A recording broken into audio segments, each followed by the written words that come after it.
બાળમજૂરી એ વર્તમાન સમયનું કલંક છે. જો બાળકને તેની પુખ્ત વય પહેલા જ બાળમજૂરીમાં ધકેલી દેવામાં આવે તો તેના શિક્ષણનો અધિકાર છે, એનો સામાન્ય અધિકાર છે. ખાસ કરીને જ્યારે શિક્ષણની વાત કરવામાં આવે, એના શારીરિક વિકાસની વાત કરવામાં આવે, એને રમતગમતનો અધિકારની વાત કરવામાં આવે, આ તમામ અધિકાર એના છીનવાઈ જતો હોય છે, એનું બાળપણ રજળી જતું હોય છે. પહેલાના સમયની અંદર જ્યારે શિક્ષણનો અભાવ હતો ત્યારે તો બાળમજૂરીનું પ્રમાણ જોવા મળતું હતું, પરંતુ હાલ જ્યારે વર્તમાન સમયની અંદર જ્યારે બાળમજૂરી જોવામાં આવે એ સમાજ માટે એક કલંકરૂપ ગણી શકાય. આવો જ એક કલંકરૂપ કિસ્સો સુરતની અંદર પુણા વિસ્તારની અંદર પ્રકાશમાં આવ્યો છે કે જ્યાં 7 વર્ષના 2 બાળકો માલિકના ત્રાસથી કંટાળીને પોલીસ સ્ટેશન પહોંચી ગયા હતા. હાલ તો પોલીસે આની ધરપકડ કરી છે. આવો જાણીએ સમગ્ર મામલો. સુરત શહેર પોલીસ કમિશનર માનનીય અનુપમસિંહ ગેહલોત સરના માર્ગદર્શન હેઠળ special commissioner of police sector 1 sir, DCP zone 1 sir નાઓએ સુરત શહેરના અત્રેના બી ડિવિઝન વિસ્તારમાં આવેલ વરાછા, પૂણા તેમજ ગોળાદરા પોલીસ સ્ટેશન વિસ્તારમાં ચાઇલ્ડ લેબર રોકવા માટે અને આવી પ્રવૃત્તિમાં સંકળાયેલ બાળકોને મુક્ત કરાવવા માટે વરાછા પોલીસ સ્ટેશનના સી ટીમના police sub inspector Shri Falguni Chaudhary તેમજ પૂણા પોલીસ સ્ટેશનના સબ ઇન્સ્પેક્ટર અને અત્રેના ડિવિઝનની સી ટીમ દ્વારા પૂણા પોલીસ સ્ટેશન વિસ્તારમાં આવેલ એક સોસાયટીમાં 3 જુવેનાઇલને ચાઇલ્ડ લેબરમાંથી મુક્ત કરવામાં આવે છે. આ બાબતે સમગ્ર હકીકત જોતાં અમારી સી ટીમની કામગીરીમાં મહિલા પીએસઆઈ અને સી ટીમે 3 બાળકોને જે મુક્ત કરાવી અને આ કામના આરોપી જે પ્રકાશ ભૂરીલાલ ભુરિયા કે જે મૂળ રાજસ્થાનના છે અને તેઓ તેમના ઘરે આ બાળ કિશોરો પાસે સાડીની ગળી વળાવવાનું વધુ સમય માટે અને આર્થિક શોષણ કરી અને કામ કરાવતા હતા.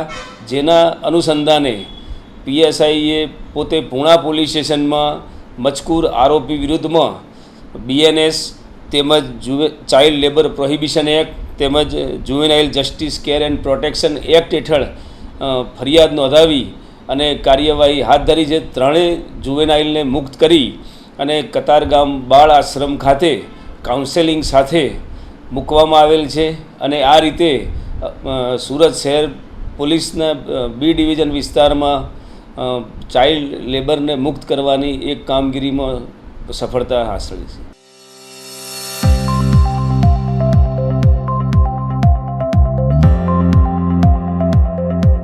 નમસ્કાર દર્શક મિત્રો, હોટલાઇન ન્યૂઝની સાથે હું છું સોનલ.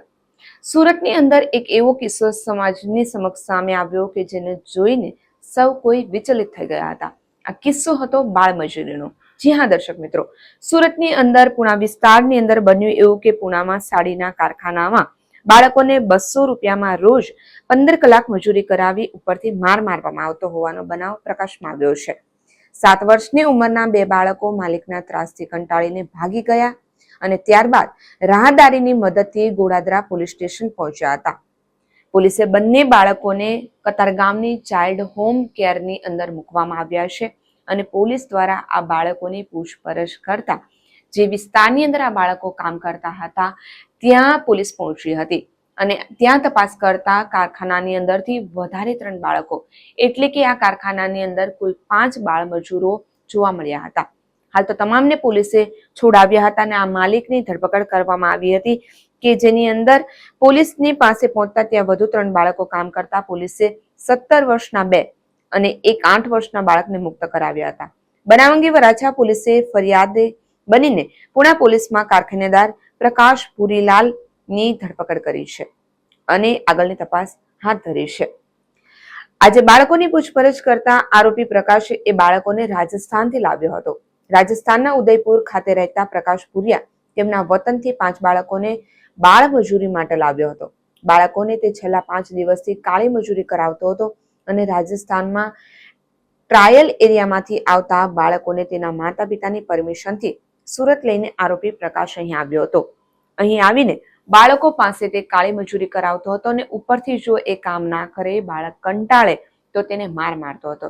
સ્વાભાવિક છે, બાળક સ્વરૂપ છે, એ આટલા કલાક કામ ના કરી શકે, પરંતુ અહીં માલિકે પોતાની તમામ મર્યાદા નેવે મૂકીને, એક માનવ ધર્મ પણ નેવે મૂકીને આ બાળક પાસે 15 કલાક કામ કરાવતો હતો.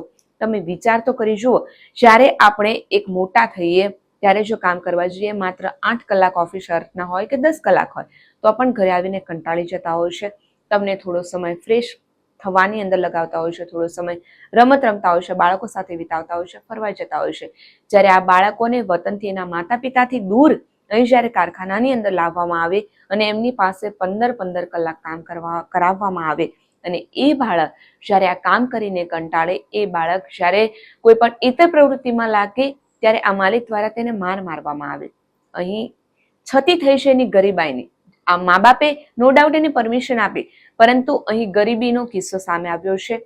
કેમ કે વિચાર તો કરી જુઓ કે આટલા 7 વર્ષનું બાળક હોય, 8 વર્ષનું બાળક હોય, એને માતા પિતા જ્યારે કોઈ અન્ય વ્યક્તિને સોંપતું હોય અને એ પણ કામ કરવા માટે, અને વેતન પેટે એને 200 રૂપિયા આપવામાં આવે, એ કેટલી ગરીબાઈમાંથી જીવતા હશે માતા પિતા, કે જ્યારે એના રમવા ખેલકૂદના સમયે એ બાળકનું ના વિચારીને એને જ્યારે એના પરિવારના ભરણ પોષણનું એક સાધન તરીકે માનીને આ ભરણ પોષણ માટે વેતન પેટે અહીં સુરત મોકલાવ્યા.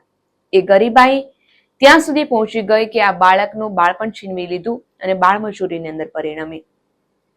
જ્યારે શિક્ષણનો અભાવ હતો ત્યારે તો આ પરિસ્થિતિને આપણે માની શકાય, પરંતુ હાલ જ્યારે આપણે વર્તમાન સમયની અંદર જીવી રહ્યા હોય, આધુનિક ટેકનોલોજીના યુગની અંદર જીવી રહ્યા હોય, અને એ સમયગાળા દરમિયાન જો આવી બાળમજૂરી, અને એ પણ સુરત જેવા આવા મોટા શહેરોની અંદર જોવામાં આવે, એક તરફ આપણે વિકાસની દોડ તરફ આગળ વધી રહ્યા છે, ત્યારે આવો કિસ્સો આપણા માટે એક શરમજનક બાબત ગણી શકાય.